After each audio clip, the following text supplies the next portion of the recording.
Assalomu alaykum. O'tgan hafta davomida O'zbekiston Finlandiya pedagogika instituti hayotida ro'y bergan muhim voqea-hodisalar haqida xabar beruvchi hafta dayjesti loyihasi o'zining navbatdagi sonini boshlaydi. O'zbekiston Finlandiya pedagogika institutida Samarqand viloyati hokimining o'rinbosari Husan To'xtayev barcha oliy ta'lim muassasalarining birinchi prorektorlari va sport klublari raislari o'rinbosarlari bilan uchrashuv o'tkazdi. Uchrashuvda oliy ta'lim muassasalaridagi sport klublarida futbol yo'nalishi bo'yicha amalga oshirilayotgan ishlar, mavjud muammolar va istiqboldagi rejalar muhokama qilindi.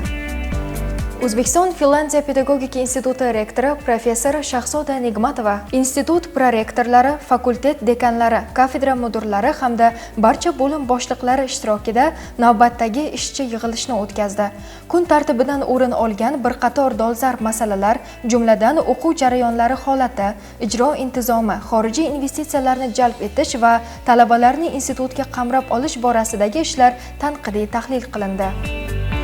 O'zbekiston Finlandiya pedagogika instituti tillar fakulteti dekani Iroda Utayevaning Critical Thinking nomli o'quv qo'llanmasi nashr etildi. Institut rektori professor Shahzoda Nigmatova magistrantlar bilan ma'rifat darsi mashg'ulotini o'tkazdi. Mashg'ulot davomida talabalar prezidentimiz farmon va qarorlari, jahon yangiliklari, shuningdek mamlakatimizdagi so'nggi iqtisodiy, ijtimoiy, siyosiy hamda ma'naviy jarayonlar haqida batafsil ma'lumotlar bilan tanishtirildi. Institutning pedagogika kafedrasi katta o'qituvchisi Sherzod Jumanovning umumiy o'rta ta'lim maktablarida pedagogik muloqotni takomillashtirish masalalari nomli uslubiy qo'llanmasi nashr etildi. O'zbekiston Finlandiya pedagogika instituti Qalqon jamoatchilik guruhi safiga qabul qilingan yangi a'zolarga maxsus kiyim-bosh va xizmat guvohnomalari topshirildi.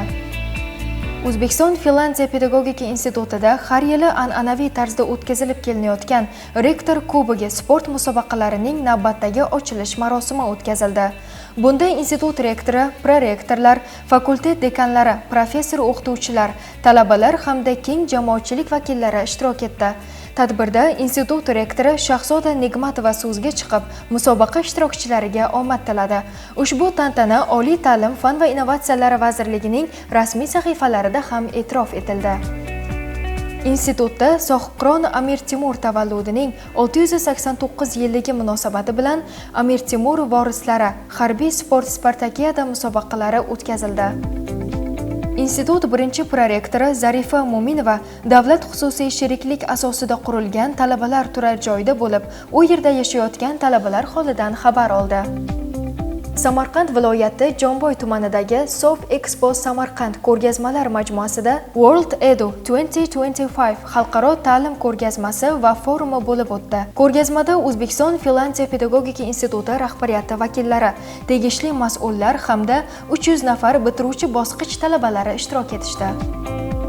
Mirzayev O'ktam Nuriddinovich O'zbekiston Finlandiya pedagogika instituti tabiiy fanlar fakulteti dekani vazifasini bajaruvchi lavozimiga tayinlandi.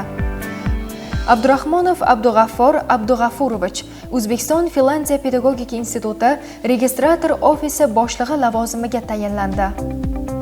Samarqandda O'zbekistonda xizmat ko'rsatgan madaniyat xodimi Nuriddin Kamolovning ijodiy ishlar ko'rgazmasi bo'lib o'tdi. Tadbirda viloyat hokimi vazifasini bajaruvchi Adiz Boboyev, viloyat va shahar hokimligi mas'ullari, mashhur rassomlar va ijod ahli, oliy ta'lim muassasalari rektorlari, professor o'qituvchilar, talabalar hamda keng jamoatchilik vakillari qatnashdi.